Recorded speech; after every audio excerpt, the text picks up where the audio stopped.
दिलेल्या संख्येचे अवयव पद्धतीने वर्गमूळ काढणे या संदर्भाचा आज आपण अभ्यास करणार आहोत. त्याआधी वर्गमूळ ही संकल्पना आपण समजून घेऊया. उदाहरणार्थ बघा, या ठिकाणी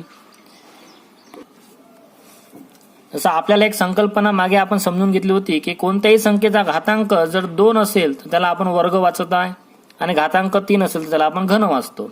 आता इथं वर्गमूळाचा प्रश्न आल्यामुळे आपण वर्गाचा विचार करत आहोत. बघा, 6चा वर्ग काय लिहितो आम्ही? 6च्या वर्गाला गुणाकार रूपात काय लिहिन? 6 गुणिले 6 हे गुणाकार रूप आहे, हे घातांकित रूप आहे.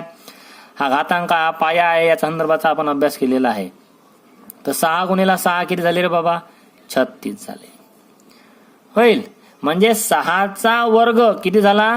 36.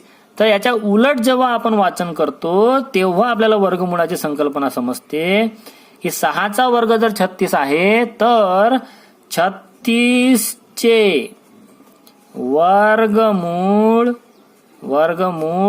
6 आहे. तर उलट वाचायचं, 36चे वर्गमूळ 6 आहे. 6चा वर्ग 36 आहे, वर्ग म्हणजे घातांक 2. 6चा वर्ग जर 36 असेल तर 36चे वर्गमूळ किती येईल? 6. 36चे वर्गमूळ किती येईल? 6. जसं 7चा वर्ग काय येईल? 7 गुणिले 7 किती होईल? 49. तर 7चा वर्ग 49 झाला आणि म्हणून 49चे वर्गमूळ किती होईल? 7 होईल. वर्गमूळ 7 आहे. आणि हे जे वर्गमूळ आपण अभ्यासत आहोत, हे वर्गमूळ या अशा करणी, रॅडिकल साइन, इंग्रजीमध्ये आपण रॅडिकल साइन म्हणतो, हे करणी चिन्हाने दाखवलं जाते. करणी चिन्ह यामध्ये हा नंबर लिहिला जाईल, म्हणजे वर्गमुळात 49 असं याचं वाचन केलं जाते. ओके, वर्गमुळात 49चा आन्सर किती येईल? 7.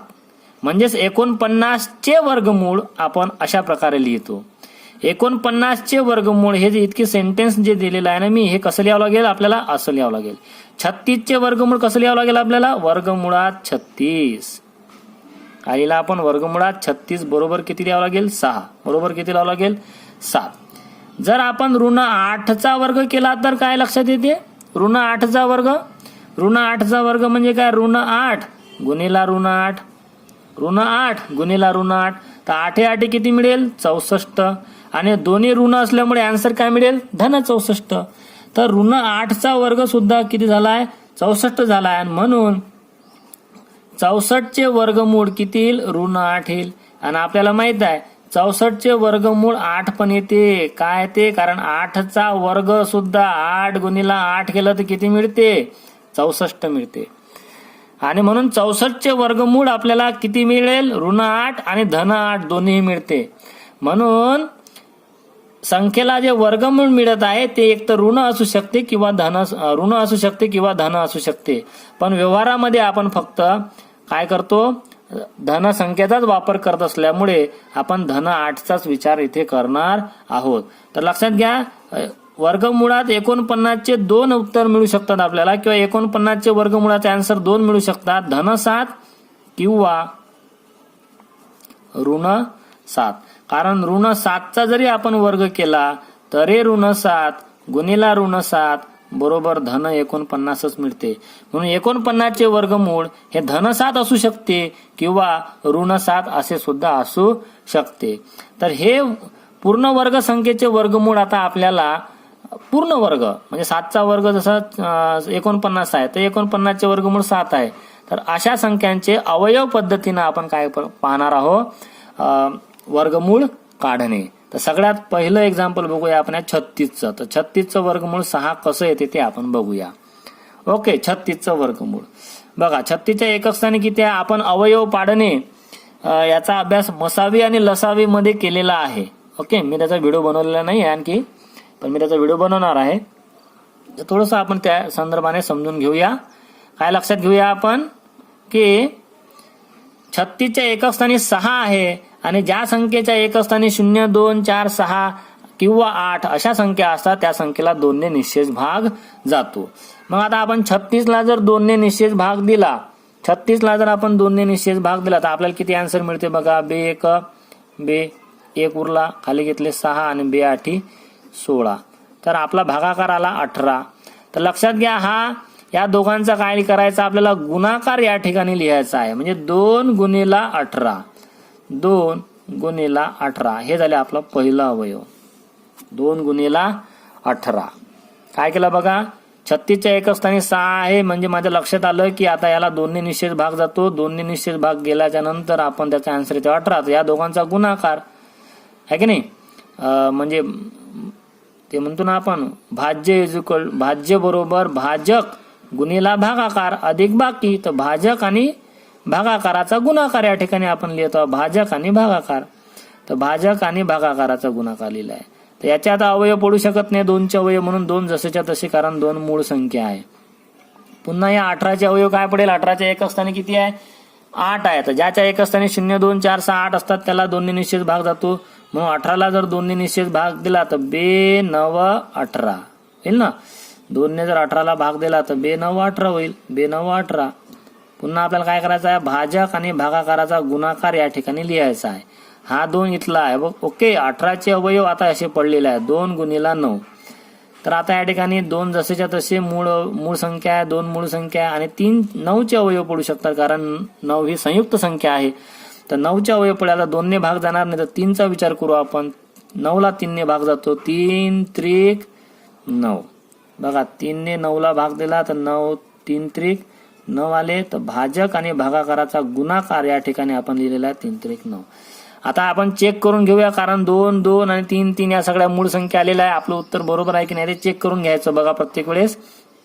कसं चेक करायचं बघा, 3 त्रिक 9, 9 दुने 18 आणि 18 दुने 36. तर आपल्या इथे किती संख्या होती 36. आणि म्हणून 36चे वर्गमूळ बरोबर काय करायचं, समान संख्यांचे 2 गट तयार करायचे सारख्या. म्हणजे 2 गुणिला 2 ही सारख्या संख्या आहे, याचा एक गट एक वेळेस लिहायचा. आणि 3 गुणिला 3 सारख्या संख्या आहे, याचा एक गट लिहायचा एक वेळेस. 2 2चेच गट पाळायचे. 2 2चेच लक्षात ठेवायचे. म्हणून वर्गमुळात 36चे आन्सर आलं 2 त्रिक किती येईल 6. आणि म्हणून वर्गमुळात 36चे आन्सर किती येईल 6. आलाय लक्षात. तशाच प्रकारे आपण 64चे वर्गमूळ 8 येते की नाही ते चेक करूया आपण. 64 बरोबर चला ठीक आहे. कसं करायचं, आता एकक स्थानी किती आहे 4, म्हणजे याला 2 ने निश्चित भाग जातो. तर 2 गुणिला 2 त्रिक 6 आणि 2 दुने 4. कारण 64ला जेव्हा आपण भाग देऊ, 64ला जेव्हा आपण भाग देणार आहोत तेव्हा आपल्या 2 ने जेव्हा भाग देऊ तर 2 त्रिक 6 होईल. 4 खाली घेतले तर 2 दुने 4 होईल. म्हणजे किती आन्सर आलं 32. तर 2 गुणिला 32 असं आपण या ठिकाणी लिहिलेलं आहे. पुन्हा 2 जसेच्या तसे. आता या 32चे अवयव पाडू आपण. ठीक आहे, मी हे तुम्हाला अवयव पाडत म्हणून करून दाखवत आहो बरं. आपल्याला असं लिहायचं नाही आहे, लिहायचं नाही असं काढायचं नाही, फक्त डायरेक्ट लिहायचं आहे. पुन्हा 32च्या एकक स्थानी 2 आहे, म्हणजे 2 ने भाग जाईल.